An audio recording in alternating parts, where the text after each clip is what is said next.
Hey, what's up? This is Ricardo at Parts People, and in this video, we'll outline the steps for completing a part replacement on your Dell PC.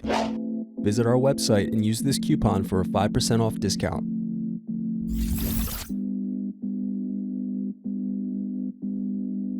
Slide tabs outward to unlock and remove battery. Now unscrew and remove keyboard.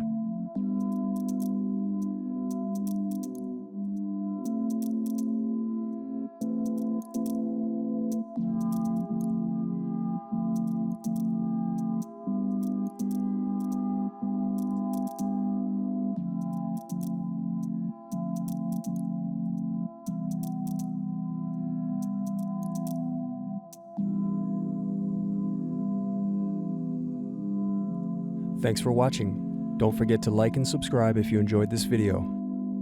And if you need more, check out this playlist to watch other tutorials for your laptop. You can also click here to find parts for your laptop at partspeople.com.